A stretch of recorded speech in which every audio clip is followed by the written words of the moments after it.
Hello from sunny Nairobi and welcome to EEP Africa's Knowledge Week. Today's session is on leadership and we'll be looking at how we can build an inclusive energy transition.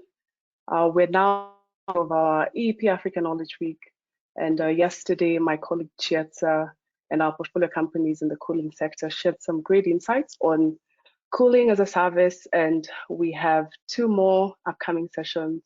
One will be going on tomorrow and the other one on Thursday. You can learn more about these sessions and register on our website. There's a link up there, and also on our social platforms, especially on LinkedIn. We have you can register and get the links to that. We can go to the next slide. My name is Chege, and I'm a portfolio coordinator at EEP Africa, looking after companies in the East Africa region. I'm based in Nairobi, and I'll be your moderator for today's session.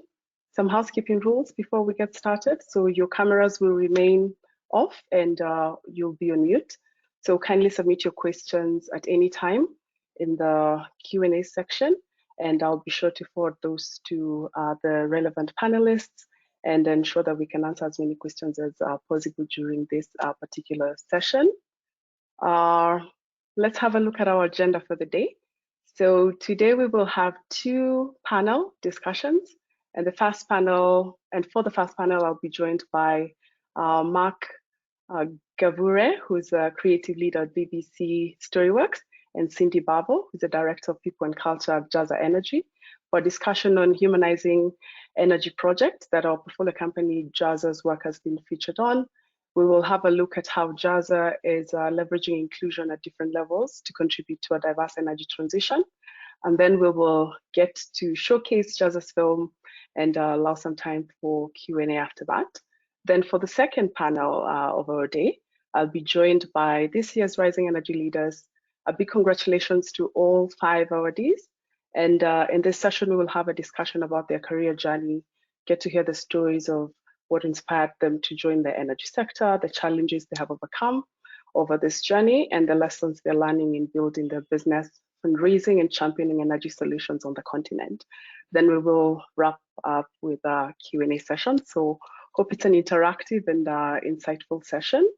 I'll now go on to, before I can introduce EEP, you will notice that we will be dropping some handouts in the chat section as well.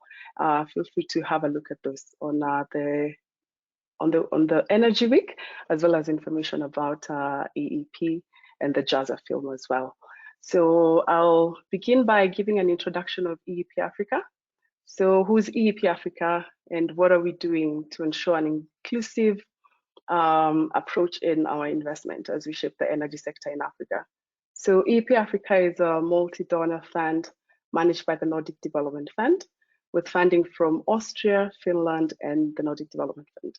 We provide early stage grant funding to innovative renewable energy companies and businesses, with our funding often the first in to support in piloting of new technologies, developing new sectors, and exploring new markets.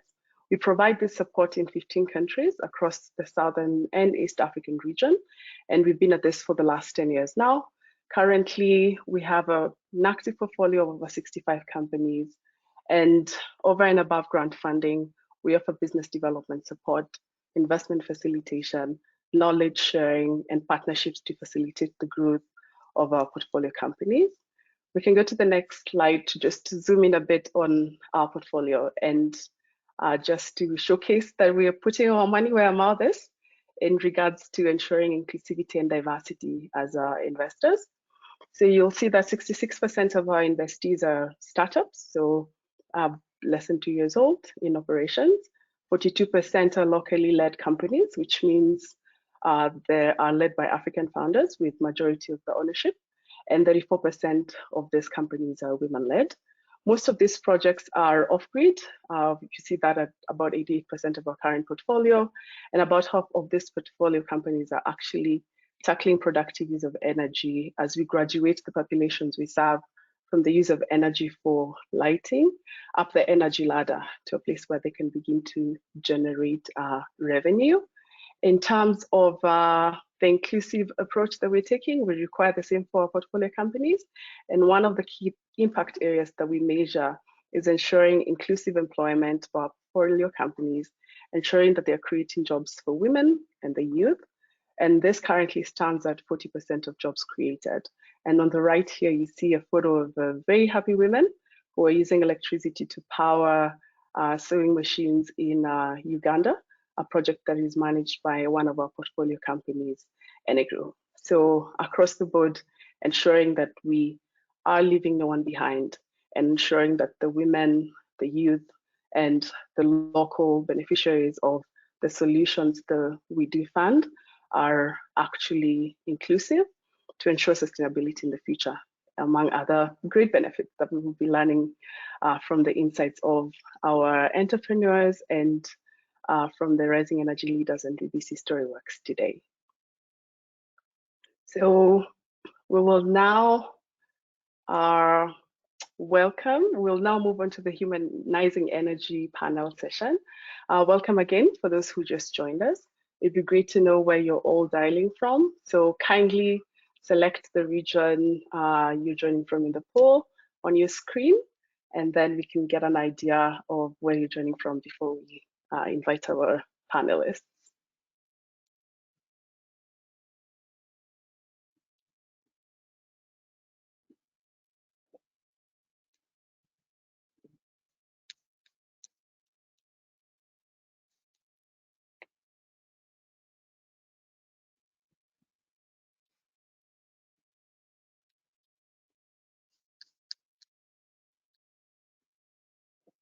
Let's see.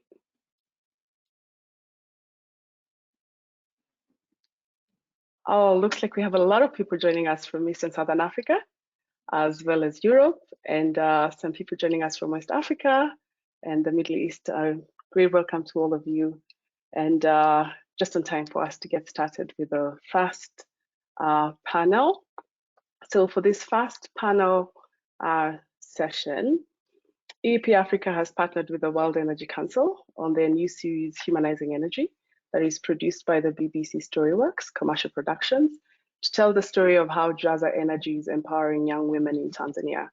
Humanizing Energy aims to empower audiences to engage in the conversation around the future of energy, transforming intangible innovations into compelling, human-centric stories, and allowing people playing a part in the energy transition to tell their stories with their own voices. So in this first panel, I'll be joined by Mark Gavhure, who's a creative leader at BBC StoryWorks, and Cindy Bavo, Director of People and Culture at Jazza Energy, for discussion on the role Humanizing Energy is playing in ensuring an inclusive energy transition.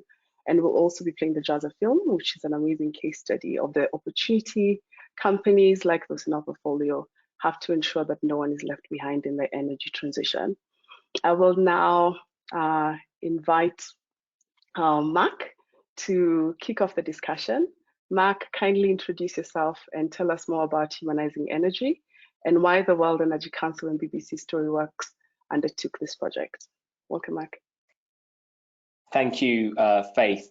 Firstly, I'm really honoured to sit on this panel. You know, what an incredible event, and the work EEP Africa are doing more generally to support young entrepreneurs and women right the way across the continent is truly inspiring. So I am Mark Gavhure. I've been leading our Humanizing Energy series alongside Julianne Rooney, who produced the film we're going to be talking about today. And we're both part of the team here at BBC StoryWorks, the content studio of BBC Global News, which is essentially the global arm of the BBC. So that's all of the bbc.com sites, the news sites, world news, with about 400 million weekly viewers and well over 100 million monthly unique browsers online. We produce a lot of content. We're also part of BBC Studios, who are behind Blue Planet, Doctor Who, Top Gear. In terms of humanizing energy and why the World Energy Council and the BBC undertook this project, this project couldn't be more timely. You know, when we're embarking on a new series, we often conduct surveys with our audiences across bbc.com. And what we find is that stories related to climate, sustainability, and the energy transition consistently enjoy some of the highest engagement among our viewers. We know audiences care about these issues, However, whilst it seems as though policy, technology, and investment is arguably moving in the right direction, there still remains a massive disconnect. Citizens, everyday people, communities remain the largest, yet in many cases the least informed stakeholder. Audiences are seeking out solutions. They're looking for the tools they need to understand how the energy transition impacts them, and in some cases where they can play a part in it. And that is partially why we felt it was the right time to connect audiences with this accelerating transition. How we've done this practically is by taking some of those maybe slightly harder to understand technological innovations and applications covering the breadth of the energy mix right the way across the globe and turn them into compelling, solutions-led, human-focused stories. We know people are hardwired for human stories, which I think is what makes Humanizing Energy so powerful. We do have a very particular format. The series is hosted on bbc.com. So if you type BBC Humanizing Energy, there we're hosting 20 short documentary films, 10 of which are live on the site right now. Another 10 will be released in January. And each of these films is about 5 minutes in length, each showcasing a different case study where communities, individuals, or the people behind industry are driving the energy transition. And what we've tried to ensure is that we have that geographic breadth, stories from Tanzania to Mongolia to Alaska, a breadth across the energy mix, so hydropower, solar, hydrogen, wind, and a diversity of characters and strong representation throughout the series. Just lastly, in terms of some of the lessons learned, so I had the privilege of talking to the people driving the energy transition, such as yourself, Faith, and Cindy. I've seen the passion and enthusiasm with which you all approach your work and witnessed applicable human-led technologies and an immensely diverse group of people on the ground addressing a diverse set of local challenges to meet their energy needs. And in all this, I've learned that yes, these challenges are very real, but that there is hope, particularly if we can unlock the potential of our best and brightest minds and of communities at a grassroots level. So that's just a brief introduction, but I'm sure we'll delve deeper into it. Thank you, Mac. Very well articulated. I'll now invite Cindy. Cindy, kindly introduce yourself. Tell us about Jazza Energy, how you're ensuring that women, youth, and grassroots beneficiaries of your services are included in the energy transition. Hello, everyone. My name is Cindy Bavo, and I'm the Director of People and Culture at Jazza Energy. And Jazza Energy is a renewable energy company here in Tanzania. And we go into last mile communities, build solar powered hubs, recruit and train the women in those communities to serve the communities with our innovative battery swap services. We operate in Kigoma, Mtwara, and Pemba. And we are very excited to be a part of this and to see Raheli's story. So thank you for having us. Amazing. Thank you, Cindy, and the amazing work that you're doing in Tanzania. We will now play the Jazza film, but before we do this, kindly note that the film will open in a new window, but you should not close the main GoToWebinar window you're currently on. So just stick on that, and thank you so much, Morgan, for rolling the film on your end. So it's now a pleasure to showcase the film on Jazza and the amazing work that they're doing, ensuring that women are not left behind in Tanzania.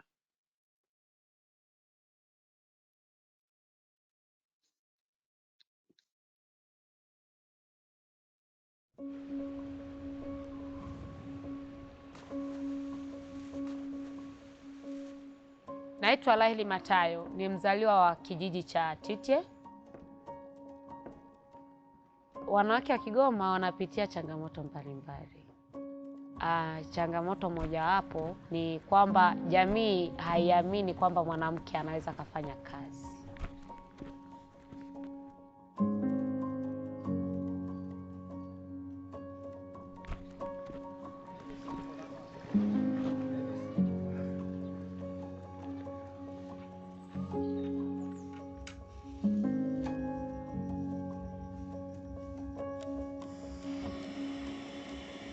Kwa mara ya kwanza nimesikia kuhusiana na Jazza kwenye jamii yangu pale kijijini. Baadaye nikaa nimeandika barua, kwa bahati nzuri nikaa nimepita, nikaenda kwenye mafunzo kwa muda wa siku 4. Baadaye tukakabidhiwa duka, nikaanza kulisimamia. Jazza Energy ni kampuni ya sola ambayo inatoa huduma ya kukodisha betri, na Jazza huwa tunaenda kwenye vijiji ambavyo bado havijafikiwa na umeme, na wahudumu wetu ambao wao wanasimamia hayo maduka huwa ni wanawake ambao wanatoka kwenye hivyo vijiji husika, na tunawatambua kama Jazza Stars. Huduma yetu hii ambayo tunaitoa ya kukodisha betri, mteja analipia kifurushi. Akishalipia kifurushi, itakapokuwa imeisha moto atairudisha dukani, atapewa betri nyingine. Napofika asubuhi, nitaangalia mtambo wangu kama una chaji vizuri, au zile betri ambazo nimelaza jana usiku kwenye mtambo kama zimejaa. Na muda huo nitakuwa nasubiri wateja ambao wanakuja kubadilisha betri au kujiunga na huduma kama ni mteja mpya. Eti unataka kunywaje? Tunazipunguza Kidogo. Alafu pembeni nitulize kidogo. No. Mambo ya vizuri. Haya, hamna shida. Bwana, mimi kwa majina naitwa Fabiano Erasto Laurent. Mimi kazi yangu kubwa hapa ni kinyozi, kufanya kazi wa saluni. Nilipoanza biashara yangu hii ya saluni, kwanza nilihangaika sana kupata umeme. Maana awali nadhani hapa nitumia umeme wa sola. Kwanza hali ya hewa yenyewe hii ikawa sio rafiki. Sababu kuu ambazo zilisababisha nihamie kwenye umeme wa Jazza, ina maana kwanza niliona ni umeme ambao kwanza hauna mzunguko mrefu. Ukienda kuchukua betri ukaja unachomeka tu pale mashine inawaka. Kwanza imenisaidia kuwashawishi wateja kwanza kwamba muda wote hapa umeme unakaa, na maana mteja anatoka kula amejiaminisha hata kama ana umeme wa sola. Na maana wakija wanajua kwamba Jazza kule kwa vile na umeme wa uhakika.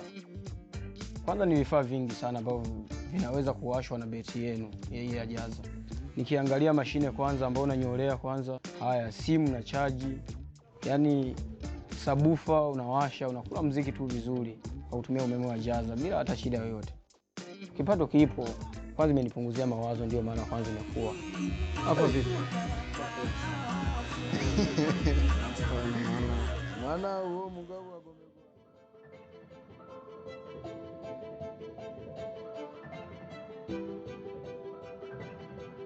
Nilianza kama Jazza Star, baadaye wakaona kwamba jamii ikaona kwamba ameenda sasa hivi anasimamia maduka. Vitu yani imebadilisha sana muonekano.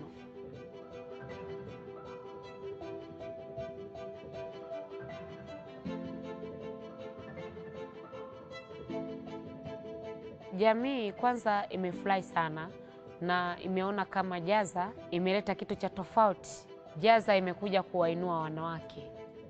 Sasa hivi ninachofurahia kuhusu kazi yangu, kwanza imeniweka karibu sana na wafanya kazi wenzangu, hasa Jazza Stars. Sasa hivi tumekuwa kama ndugu.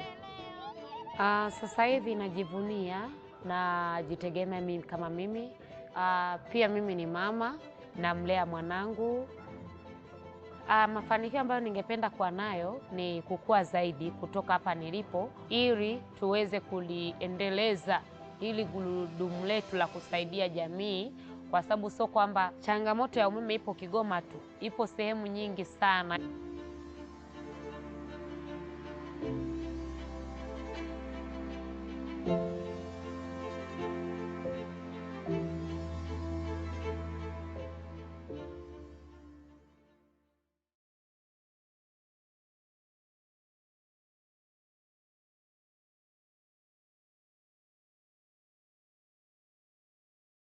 Thank you for that beautiful film. Amazing work by BBC StoryWorks to bring these stories to life from Kigoma, which is close to the border of Burundi and Tanzania, and the amazing work that Jazza is doing on the ground and In this film, we get to see the empowerment of Raheli, a young woman who is now skilled and in a position to actually take care of her family, but also in terms of employability in the future, it really makes a difference to have such an empowered young woman in a group of Jazza stars, and also seeing the productive use of energy on the ground for a young entrepreneur like Fabian, and the difference that definitely makes in terms of his income, but also really exciting to see the movement up the energy ladder in terms of just use of energy over and above lighting in rural Africa. So for this next set of questions, I would just like to speak to Mark and Cindy to understand a little more about the film, the criteria of choosing Jazza, and the work that Jazza is doing to ensure that these women are empowered, and what it really takes to get a lady like Raheli, you know, from being a tailor to where she's at today. So we'll start off with you, Mark. The Humanizing Energy series, as you mentioned, only includes 20 films from around the world. So what was the criteria for choosing companies that would be featured in the series, and what made Jazza's work compelling to you for them to qualify for this? That's a great question. So look, the selection was a really difficult process. We had over 100 story submissions from the World Energy Council membership alongside our own research, and of course only 20 stories could ultimately be selected in total. I think what was really important was to show that the energy transition doesn't have to be something that's happening to us, that communities and individuals can be stakeholders in the energy transition, and that for a just transition, entrepreneurs, young women and startups like Jazza Energy will be essential. You know, in Raheli, our Jazza star, we found a shining example of where a member of the community is taking the energy transition into their own hands, is really actively and powerfully defeating misconceptions. You know, she starts by saying, look, women in Kigoma face real challenges. It's a community where many believe women can't work. And hopefully as a consequence of this film, firstly, inspiring other young women across the continent and beyond, you know, we'll do a little bit of that. I think Raheli is an example that also challenges other companies and players in the space to think about inclusion, to think about financing these kinds of projects and facilitating more diversity at the grassroots level as well. So that entrepreneur element, the women in the energy transition element were always key themes that we wanted to address in the series, and Jazza Energy was probably just the most shining example of that. Then we had, of course, the example of Fabiano the barber, where we've got a really practical application of the technology, something that everyone understands. I think I probably would need to visit him myself soon as well. But what was really interesting there is that the energy transition is not necessarily burdensome. You know, it's not costing him more. In fact, it's bringing him business. It's serving the community. It's creating an important social space. And it's powering the subwoofer and the music as well, which is always an added bonus. This is relatable, it's memorable. And we found through our science of engagement studies that the most memorable stories are those that convey emotions. So in order to do that, one of our key criteria was always looking for a human story, one that the audience can understand. And we didn't want to get bogged down in the detail and the technicalities too much, which is why you'll have noticed we had short descriptions written on the film. From a practical standpoint, you know, a startup like Jazza Energy that's solving this challenge of the use of kerosene, which is commonly used in rural households, has some negative health and environmental impacts. That was also very important. And that aligns with our second criteria alongside characters, which is solutions focused approach. So we want to find the challenge, we want to showcase the solution, and we want a story and a technology and a startup that is optimistic, that is scalable, that can shine a new light on a challenge that many people will understand. So in short, I would say characters, solution focused, the rural setting, those together led to this choice. Perfect. Cindy, in this film, we see Jazza's deliberate and impressive effort to have women and youth at the center of transitioning customers from the use of kerosene to solar power for lighting and for productive use. As a director of people and culture, what has it taken to get these young women and youth to a place of empowerment such that they can contribute their talents and really engage in providing clean energy in the rural communities that you serve? All right. So before I answer that question, I'm very glad that BBC StoryWorks, of course, chose our story. It's such a powerful story, and Raheli's story of how she's using technology to power the communities and to support small businesses such as Fabian is a powerful story that needs to be told. So I'm glad that one, the story is being told. But beyond that, I think beyond before getting to what we've had to do to get someone like Raheli to be able to use the technology and power her communities, is more of what Jazza had coming into the rural communities, thinking about why hire women. And it has been very intentional in that sense. We came in with a sort of who uses energy the most, who knows about the household's energy needs than a woman. A rural woman knows when her kids need to study, when food needs to be cooked, and she's the one who's responsible for it. So having a Jazza star who is a woman running a hub and serving the communities was very intentional on our part. So I just wanted to kind of highlight that in terms of intentionality in us having an all women, all rural team, and just having this group of super women using technology to power the communities. Another thing that I wanted to highlight was the fact that it's not just about numbers, right? Having an inclusive energy, building an inclusive energy ecosystem is not just about the numbers. It's also about building a safe working environment and healthy working environment for such women. And from Raheli's story, you hear that she was promoted. So it's not, she didn't start just at Jazza Star and end as a Jazza Star. She was actually able to grow within the company, and that has been very intentional on our part in terms of helping this Jazza Stars have a healthy working environment in terms of working in shifts and in terms of partnering with them as business partners, not just as employees. So onto the question. Speaking like, of course, I had to brag. I had to do a humble brag on these women. The things that we have done to help Raheli kind of run a hub successfully has been a lot of work around building STEM skills, so technology, and helping them and helping Raheli learn how to use such renewable energy technology and using software. As you're aware,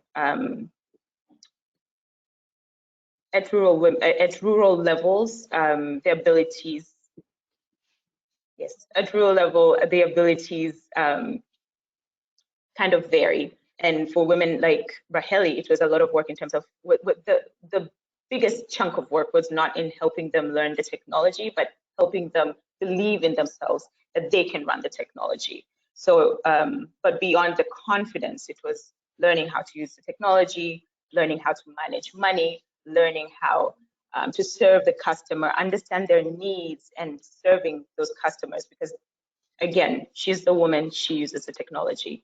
And of course, selling and handling the inventory. Thank you. Thank you, Cindy. I mean, amazing work, and definitely hoping that other portfolio companies can take some notes from Jazza's approach, a very deliberate approach. As we carry on, kindly send us some questions in the chat box. We'll be excited to answer some of your questions as you engage with the conversation. Mark, back to you. What other inclusive energy transition stories are featured in the Humanizing Energy series? And why is it important to share local stories on a global level? That's a very, very good question. So, I mean, we've got lots of stories. There's one story about a school in South Africa powered by solar energy. which is a great education story. We've got a heating story on Mongolia, which will be released in January as well, showcasing the difference access to heating in Ulaanbaatar, the world's coldest capital city, can make to people's lives. In Alaska, how a remote community, Cordova, harnesses microgrids to protect itself from extreme weather blackouts, but also for the community to flourish. So there are examples right the way across the globe. We've tried to tell the story of the energy transition, and climate change through the headlines, through the graphs, and there is a space for that. But a graph and a big global picture is only going to inspire a certain audience. I think human stories on the ground are more powerful.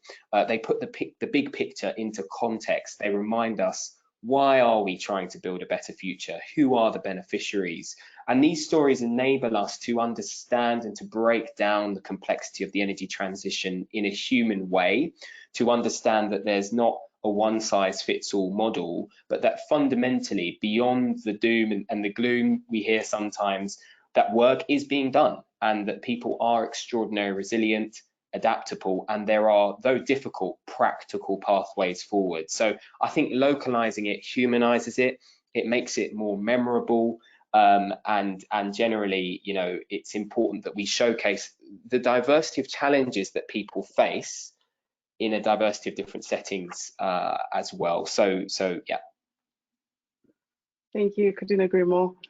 Cindy, back to you. How is this inclusive approach impacting your innovation and the scalability of Jazza Energy's model? I've had some good stories from the field. It would be great to share those with our audience today.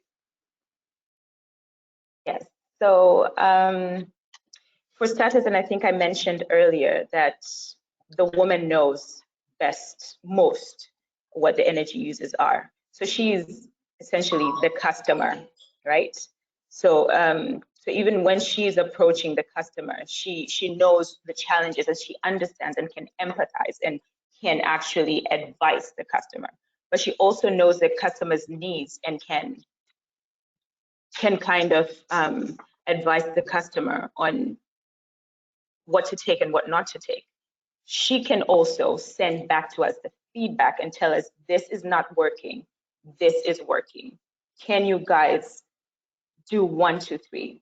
And I think one thing that I may have not mentioned is that at Jazza, the Jazza star is the most important person.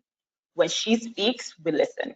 So it's not a matter of just hiring women. Again, it's like hiring women and empowering them to be able to share what is going on the ground and how we can actually learn from her and innovate with her feedback in mind. But also the other thing that I would like to add on is that the Jazza Star is located within the community. She's a member of the community.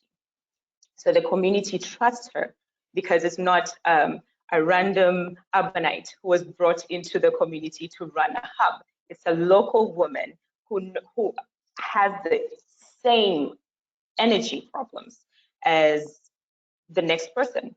So when she's serving them, she's not serving the customer from a place of this is what we have and that's it, but rather I too am a customer, am a user, and I too am suffering the same way you're suffering. I too am gaining the same way you're gaining from Jazza Energy.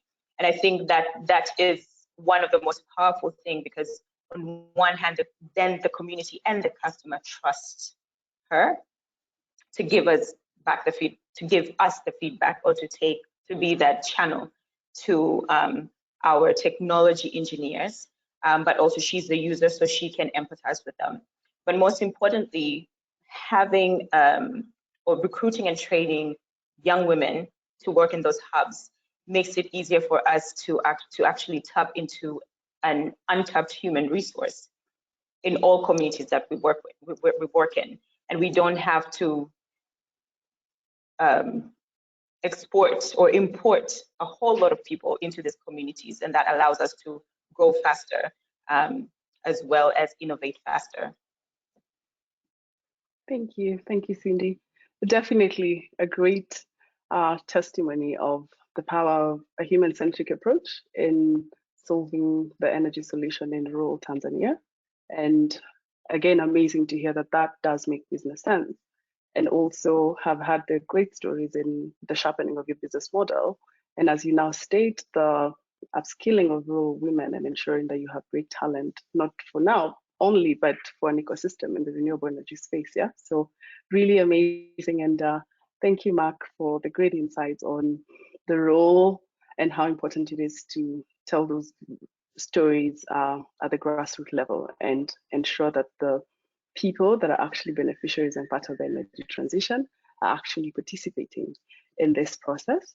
We'll now pause for a poll to our audience. And then after that, we'll take some questions and move to the next section. So for our poll, the question is, at what level of operations is diversity and inclusion most important for a just energy transition?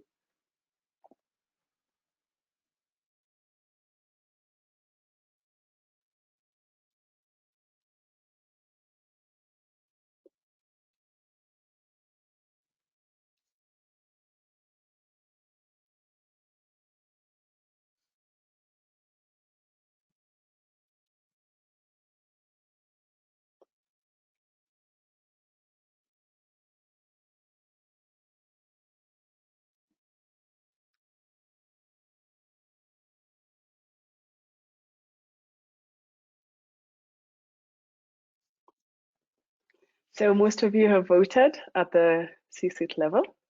And next is the sales team. Sorry, there's a tie between the C-suite level and the technical team. Then I got all this mixed up, sorry. So number one is the customers, 35%, which is in line with the human-centric approach at the grassroots levels and in line with the Jazza film. Then we have the C-suite and the technical team at 22% tie, then the sales team and the investors. Glad to see that we are in agreement in the approach and the bottom-up approach in ensuring that no one is left behind, but also that it does make sense to listen to our customers and focus on whatever their needs are. And they do know what solutions they need, so innovating around this as well. So we have a few questions in. I'll start off with Cindy. There is a question around the 4-day training that was mentioned to onboard Jazza stars in the video. So how often is this planned and what's the content in that? All right.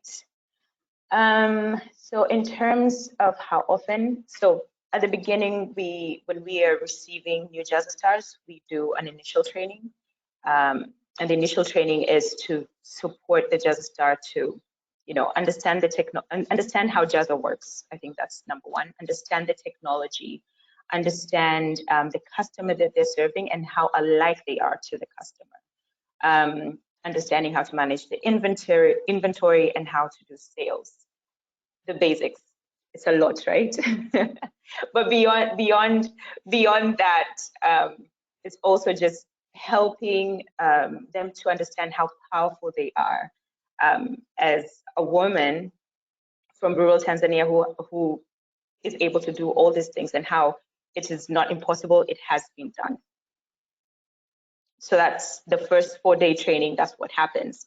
And every other 3 months, we have what we term refresher trainings. We coin our own words in Jazza. We have the Jazza verse, which is the whole Jazza. We have the Jazza star, and yes, we have refresher trainings. So refresher trainings are basically a refresher to their skill set. And that goes beyond just the inventory and the financial management and the sales skills. It also goes into leading and coaching other Jazza stars, especially new ones, into settling into their hubs.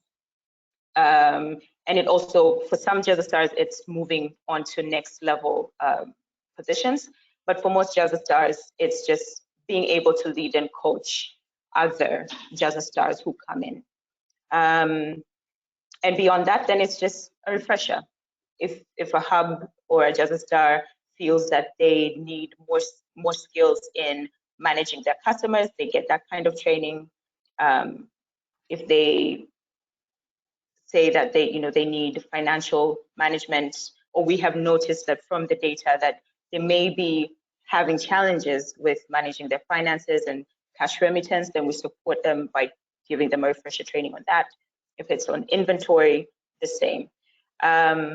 So just in summary, it happens at the beginning and then it happens every 3 months. But a lot of that is, we know when to do the training when a Jazza Star kind of requests for it, or when we see in the data that the Jazza Star is kind of facing challenges with that particular issue. Okay, thank you. And I think one thing that you have emphasized on a couple of times is the need to teach these women to be courageous and that they can do it, that they should believe in themselves, that they can lead their communities, which is really key on the soft skills end. A question to you, Mark, and I'll paraphrase this one. So we now have 20 amazing films out, and we have great stories from all corners of the world on just the importance of humanizing energy. What next? What should we get excited about? And also, are you interested in doing videos in biogas, waste to energy, maybe in the future? Yeah, absolutely. So 20 films, 10 have been released already. We have another 10 being released in January, and that series will run for a year, for 12 months. We've already started the very early stages of research for series 2, just based on the positive response, you know, the incredible viewership that we've had over the last 6 to 8 weeks on season 1. So totally, you know, very open to biogas, waste to energy. We actually have one story on that topic in Finland, but not concerning smallholder farmers. If you do have stories that you'd like to submit to the BBC for Humanizing Energy for the long-term future, you can contact me directly. I'll put my email address in the chat box if people want to reach out. We're always open to story submissions, but essentially what you're going to see is a lot of promotion around this film, around the rest of the series for the next 12 months, and then we're going to look at expanding that further, because I don't think the energy transition is going anywhere, and certainly the human stories aren't. So we're inundated on a daily basis with more and more stories, which is very exciting and encouraging as well. Yeah, exciting. Okay, yeah, I'm being told we're out of time, so time to move on to the next panel session. Thank you so much, Mark and Cindy, for the great insights. This was an amazing discussion. We'll now move on to the second section of this particular discussion with our renewable energy leaders. Thank you so much, Mark and Cindy. Thank you. Thank you. Thank you.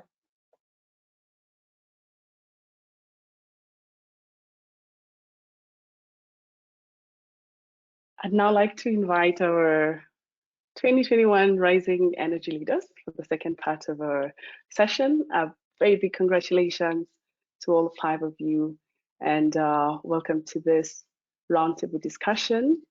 I'll just begin by just walking you through what the Rising Energy Leaders Award is all about. So the EEP Africa Rising Energy Leaders Award aims to showcase emerging leaders in the clean energy sector. And our selection criteria for the award looks for strong commitment to advancing clean energy solutions, demonstrated professional growth or achievements in the sector. This applies both to entrepreneurs and employees of clean energy companies in our portfolio.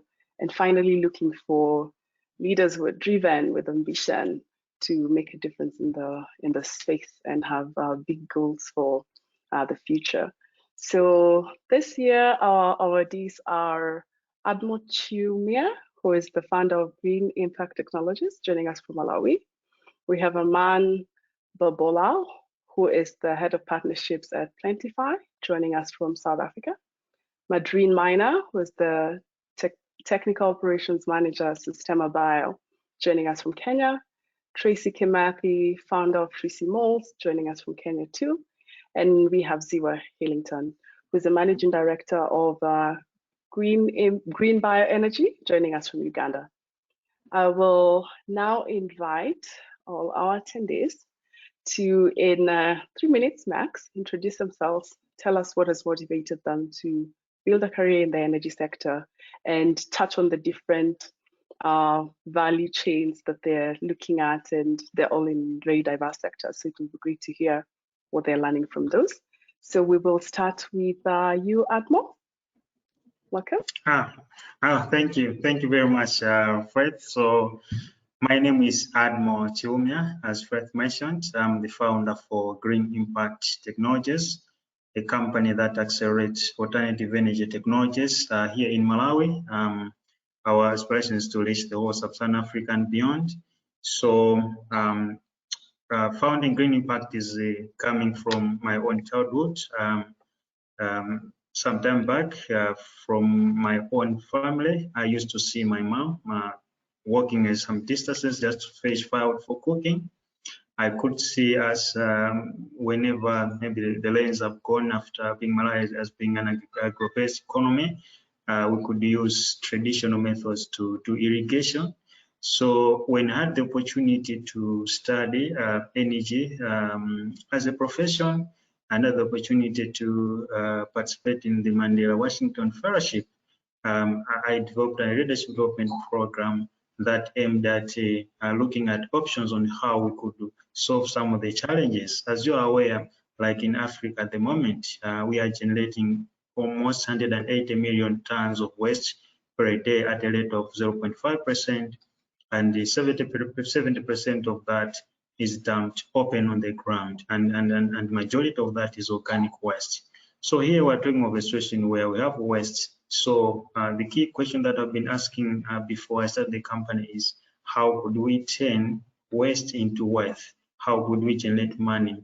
And the best and the low-hanging fruit solution that was coming in was to the use of biogas as an alternative for cooking for both rural as well as the urban, peri-urban communities. That's the reason why I founded Green Impact, that's been focusing alternative energy sources to accelerate both in urban as well as rural. So in brief, that's about my brief profile and about my work in Malawi. Thank you, Admore.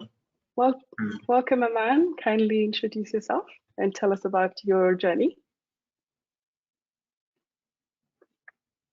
Sure, just unmuting. It's great to be here. I saw some of the bios of the fellow awardees, and really honored to be amongst them. In terms of my journey, the Steve Jobs talks about connecting the dots. Looking back, it's not like we end up here, or at least I ended up here through a very deliberate process.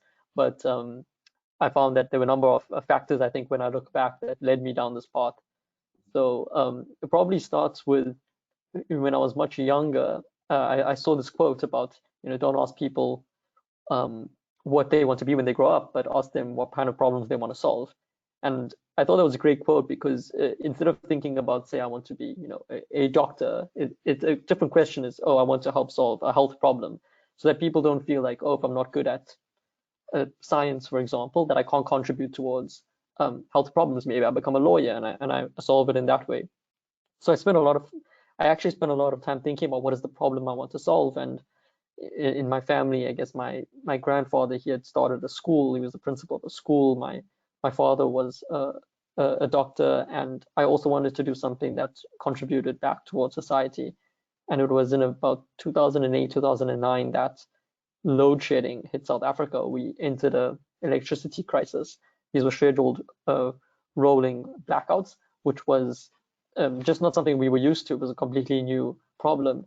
And through reading about this and learning about this, when I was finishing school, I realized that not only is there an inconvenience for residents, but it really affects businesses. It affects commercial industries, industries that are really energy intensive, and it was resulting in more layoffs. It was compounding unemployment issues. It was compounding poverty issues, and the country itself was being restricted by our inability to provide enough renewable, enough energy.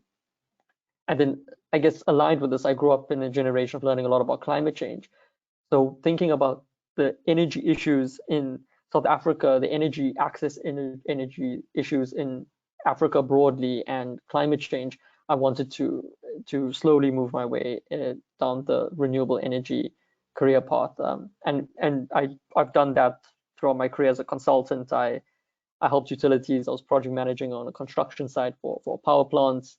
I work for a nonprofit where I helped clean tech startup companies with innovative financial solutions and B2B matchmaking and the like. And I work for a smart energy tech startup in order to try and bring innovative solutions to South Africans so that end users are happier and we can also hopefully save the grid.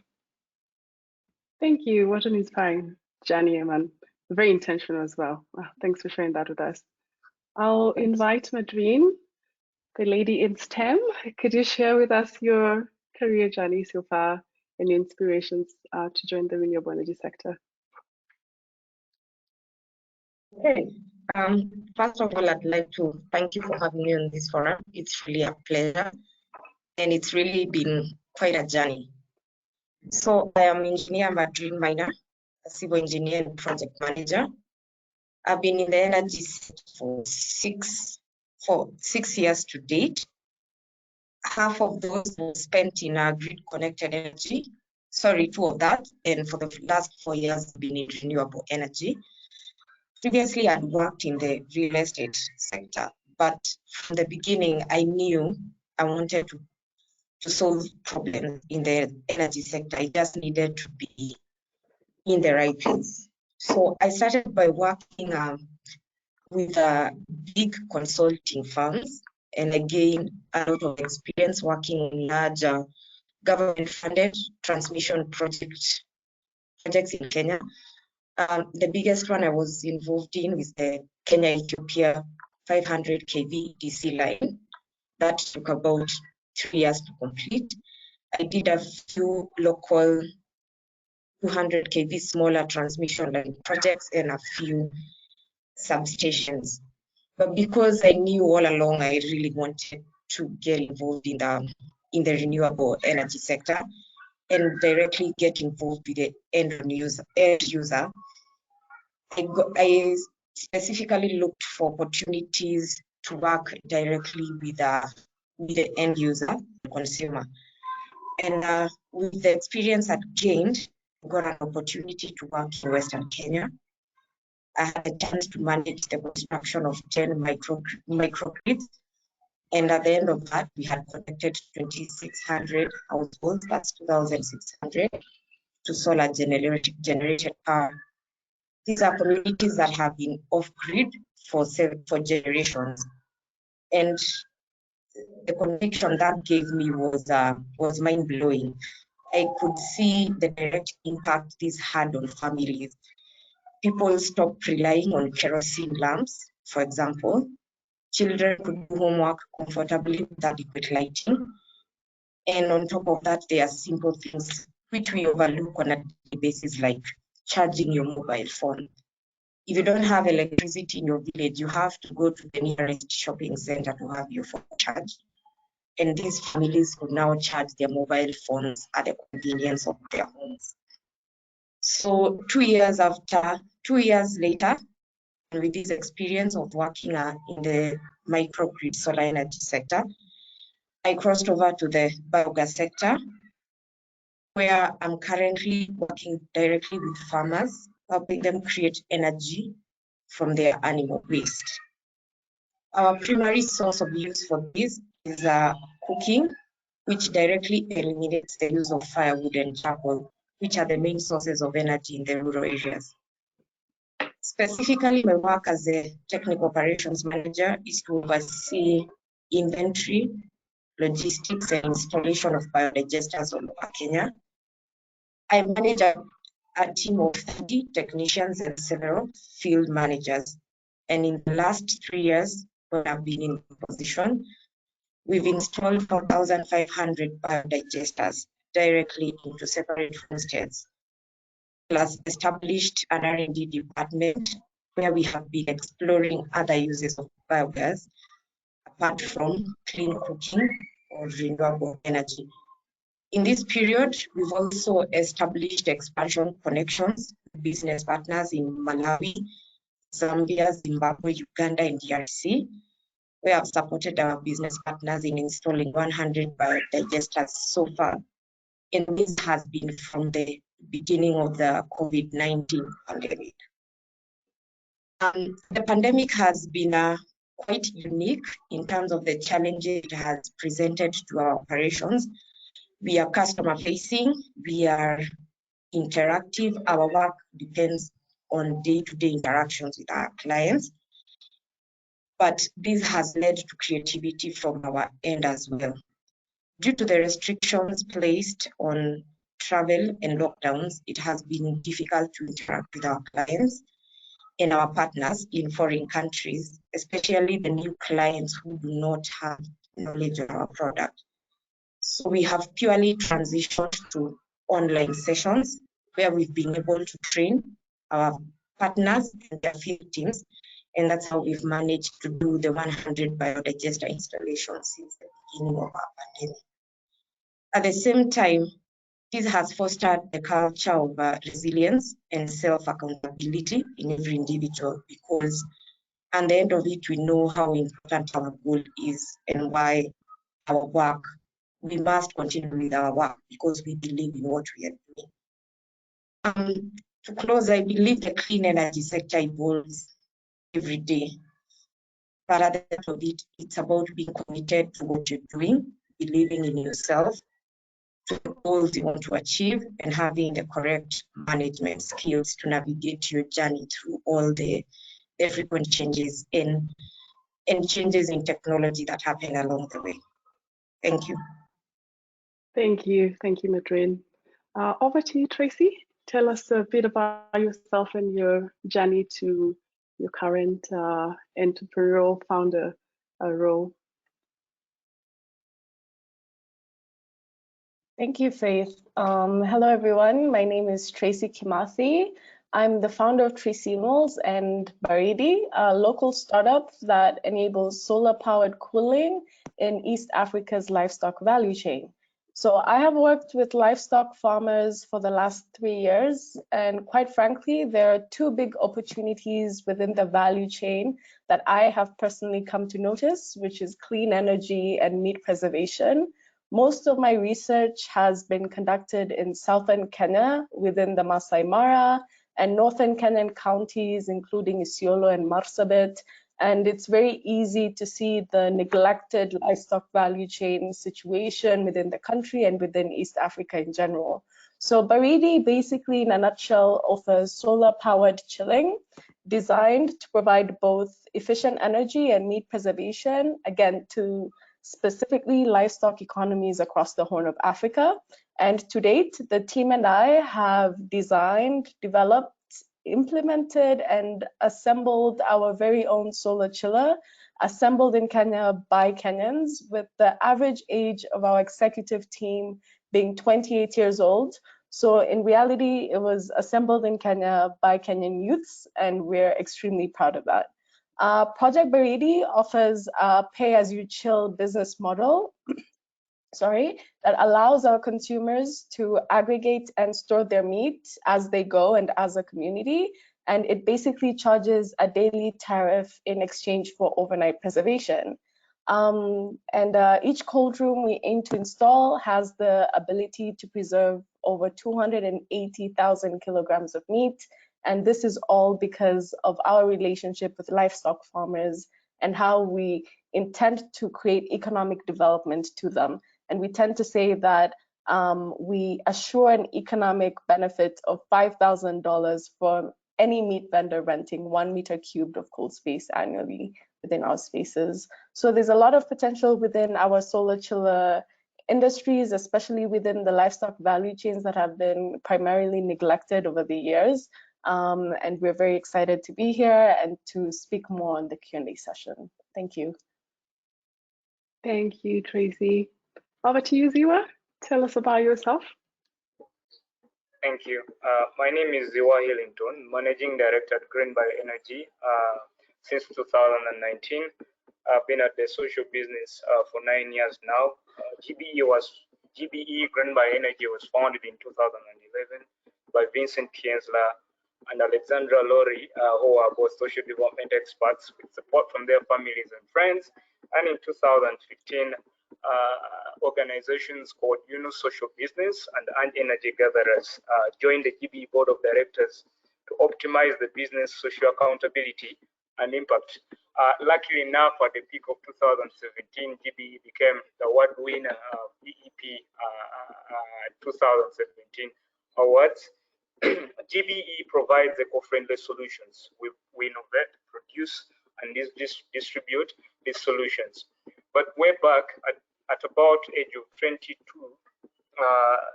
it became visible to me that poverty and unemployment was very common. A lack of sense of a direction for community members, and then it was about the youth and the women. And so I didn't know what as a young man, the idea was that what can I do fast for me, and I joined a health organization as a trainee where I started distributing health technologies and solar technologies to the communities, local communities, grassroots communities, people that were really very poor. But one of the inspirations about the clean energy sector is something that I learned and was concretized when I joined green bioenergy. The idea and the possibilities of clean cooking energy innovations, improving livelihoods through jobs creation, economic savings, and of course now it's even becoming more visible, sustainable consumerism. And of course, when you do sustainable consumerism, you're looking at improving the environment, the whole ecosystem in which everyone lives. And so now about 31 years old, and I've been at GBE, this has been very concrete, and it has been one of my inspiration. Talking about some of these milestones where I had to learn more of this, for example, in 2013, Green Bioenergy was selling about 30 tons of briquettes eco cooking fuel. We're selling it to households and businesses. And the idea behind briquettes is that they are an alternative to wood charcoal. They would address high costs for households and businesses, high energy costs for households and businesses. And of course, on the global level, they would offset CO2. And the other part is it's adaptable. It's sort of relatable to local communities or poor families that are already using charcoal. So briquettes come in handy because they can directly relate to it. So in 2014, we sold about 30 tons of briquettes, and I was still part of the business. I was still learning. And by 2020, the business managed to sell an average of 60 tons of briquettes per month. This was still to the households, poor households and businesses that wish to have clean cooking energy solutions that related to the solutions that were all to the fuels that they were already using. And then at the peak of 2018, Green Bioenergy was also producing and selling improved cooktops. These were still local apparatuses that are being used in households. And I remember, I think as part of the EEP award, we had reached 5,000 improved cooktops produced and sold each month. Now, these were local solutions. Now, as a man who was growing in my career, I was curious what changes, but it was becoming more visible, and it has become more visible that clean energy innovations can indeed improve livelihoods through job creation, and of course, change consumer trends, introduce what we call sustainable consumerism. It's so interesting that one of the ideas about poverty was that so much unemployment. And because there's so much unemployment, there's even the idea that people don't even have the capacity, or youth communities, the capacity to identify possibilities. That is one of that. From the unemployment, you add the challenge that people don't have the capacity to identify possibilities. Now it becomes a disaster. But I've seen at my local enterprise, Green Bioenergy, whereby about 2017, the business was already creating employment opportunities, direct and indirect, for about 200 people. And these people would earn at least $100 every month. I think supplementary to this was the idea that the social business was creating possibilities. And how was it creating possibilities? It relates to the training that Jazza Energy is doing, that you're not only providing incomes for people, but the idea that you also develop the technical capacities, the technical capacity of people to be employable in the near future. I think for me has been a very good game changer, and I find it insightful.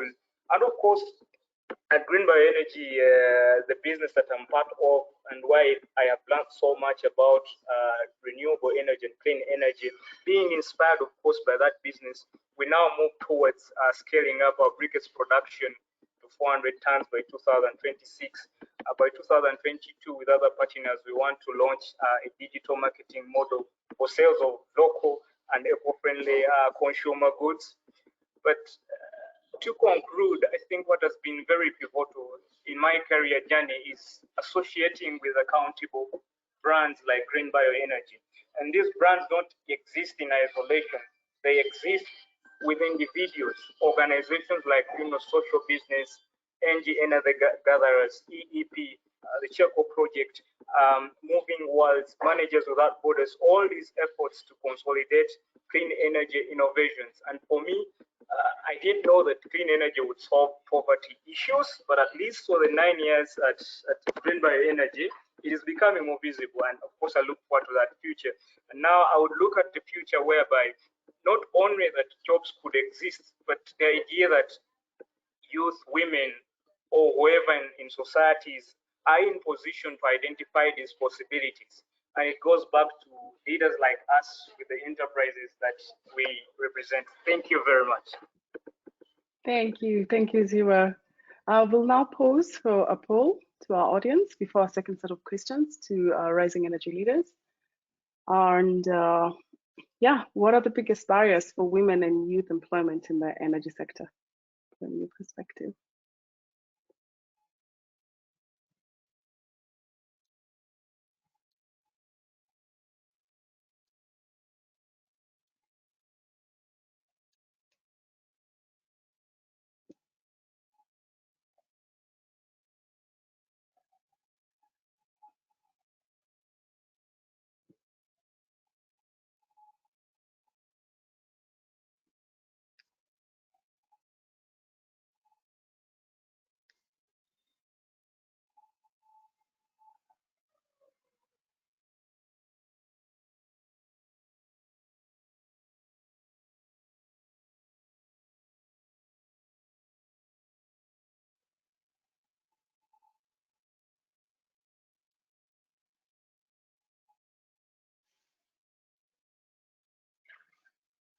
So cultural barriers has been voted as the biggest barrier at 41%, and insufficient financing for entrepreneurs at 35%.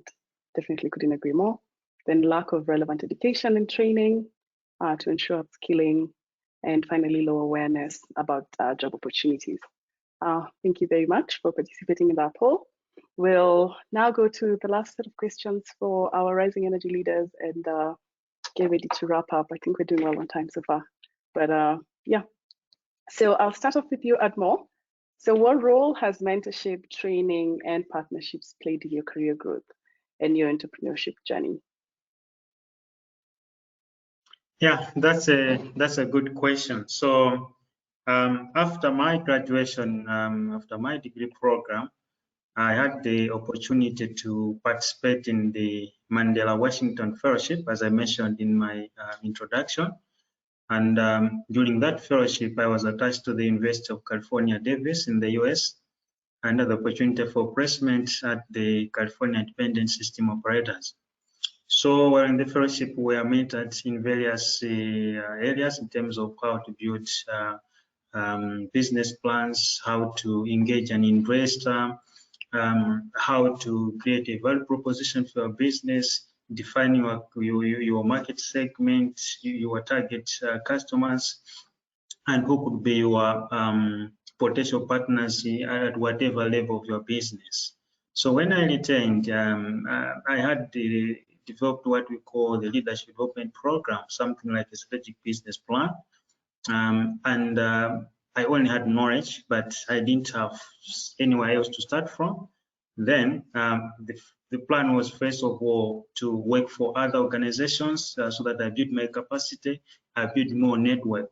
So for 3 to 4 years, I've developed more capacity by engaging myself in energy companies and international organizations, maybe providing technical assistance, delivering some last-mile distribution technologies such as solar home systems, solar water pumps, biogas systems, and even being involved in mini-grid projects.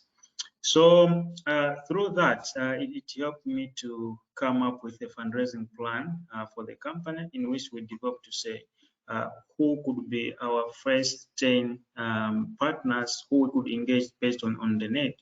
And in our first year of operation, our focus was to target those who are looking at impact, and those who want return on investment were targeted in the second and third year of operation.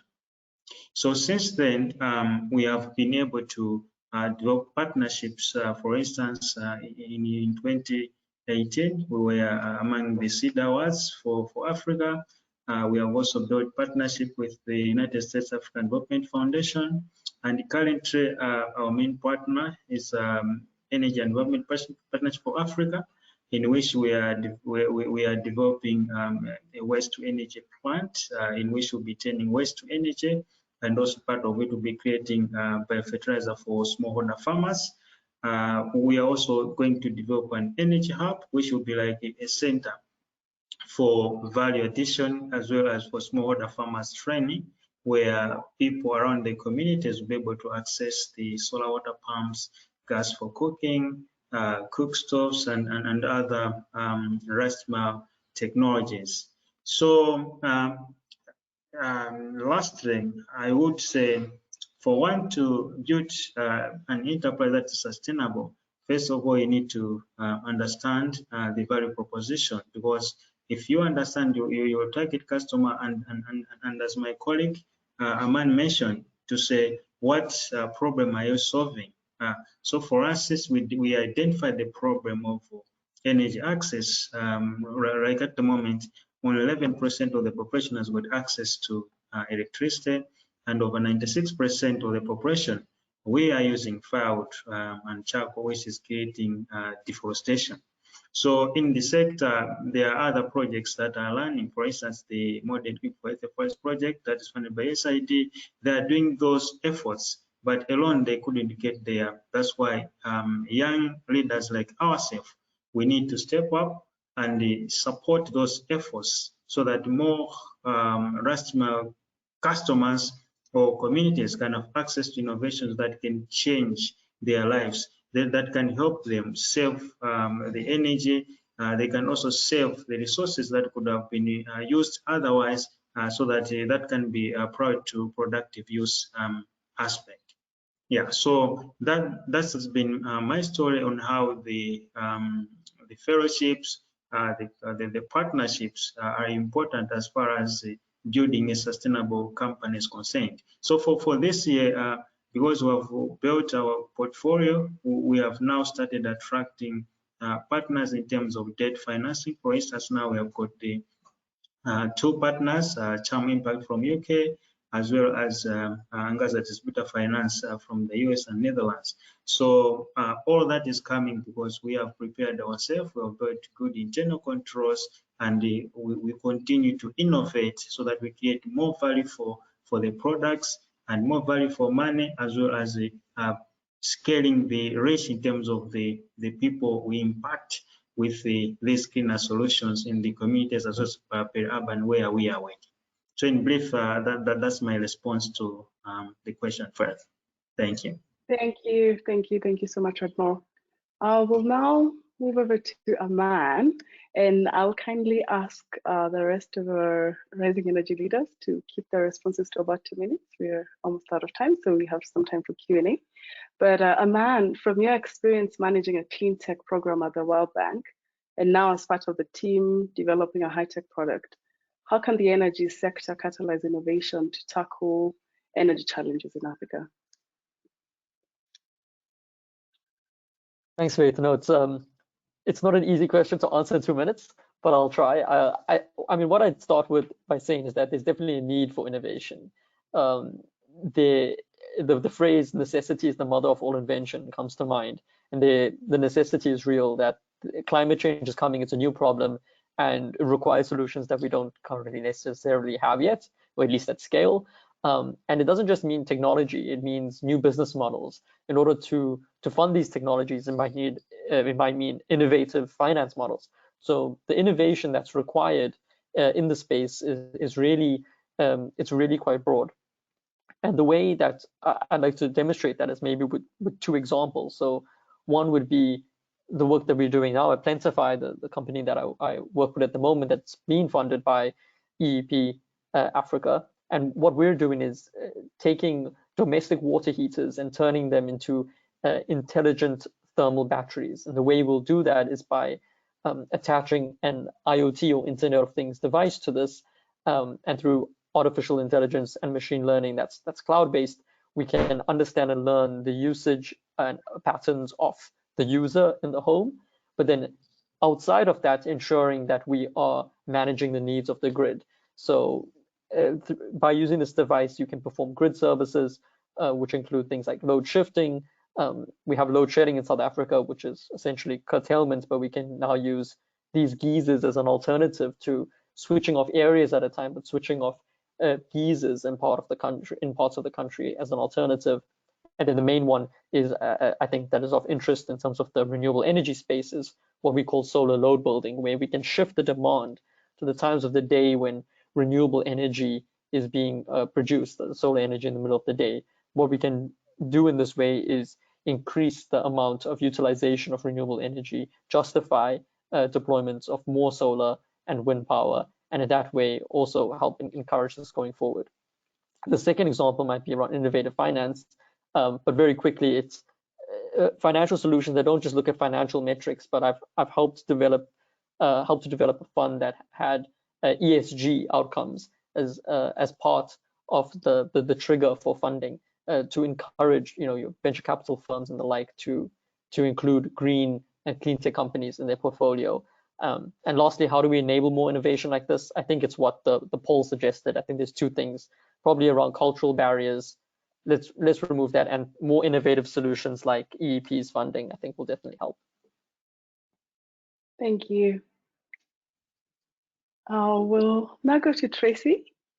Tracy, as a woman entrepreneur, having bootstrapped for the first couple of phases of your entrepreneurship journey, what lessons are you learning along the journey about building the business, fundraising, and what tips would you give young women entrepreneurs starting off in the clean energy sector? Thank you, Faith, for the question. So as a woman entrepreneur, there have been quite a number of challenges when it comes to adopting within a male-dominated space. So not only in that of business, but also within the energy space. So it's even tougher coming in as an African woman with a lingering youth segment and an extremely competitive startup space, especially within East and Southern Africa. But luckily enough, I entered the startup space in 2018 when corporates, agencies, and governments were gaining momentum on encouraging women-led businesses to start and or scale. Nevertheless, ideation stages are definitely the worst when it comes to opportunities, because it seems as though you're working on a vision rather than a proven concept. And I believe at this time of my journey, what I concentrated more than anything was to validate my quote-unquote vision by conducting as much research, development, and consumer engagement studies that showed our knowledge in the livestock value chain in specific. By simply validating the need for productive energy facility based on actual facts and statistics within our target communities, as well as setting out a very fast nano pilot. It was a very small 1 kilowatt peak system. We were able to get a relatively good notoriety in the energy industry and also have some facts to back us up. So onto the fundraising stage. During the midst of our pandemic in early 2020, unfortunately, the team and I was just starting to raise our seed round. It seemed absolutely impossible to raise capital, especially at a time when most investor-based programs were focusing on health tech. And to say the least, it took every concept note, every award bid effort, and most importantly, persistently engaging every networking platform we had to close the round within the year. We were, however, lucky enough to close the year and have a donor round of about $300,000 and enough capital to launch our first 3 solar chiller kits across meat markets in Nairobi. So in closing, as a young African woman, I won't lie, it will be relatively hard to get funding, again, especially in an extremely competitive startup landscape like East Africa and Kenya and Southern Africa as well.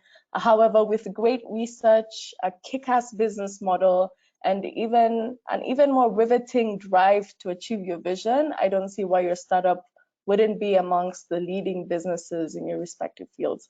So yeah, those are my 2 minutes. I could go on and on, but yeah. Thank you, Tracy, and kudos for the tenacity.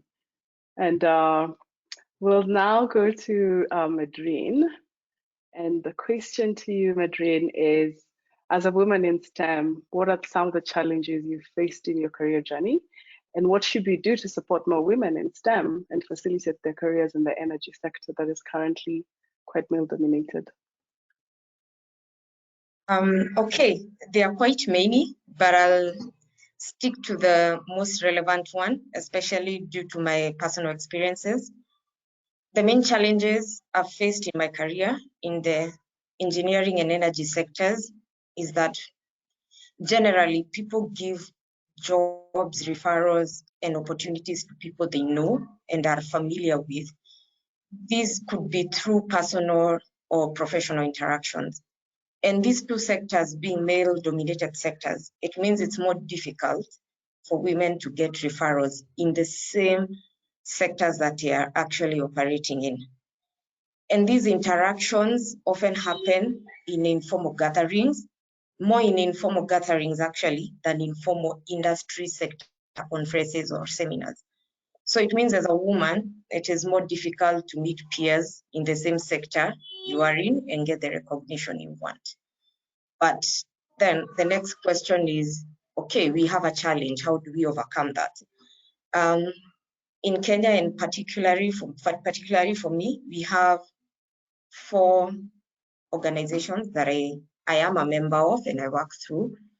We have Women in Real Estate, Women in Built Environment. We have the Engineers Board of Kenya and the Institution of Engineers of Kenya, all of which have women chapters.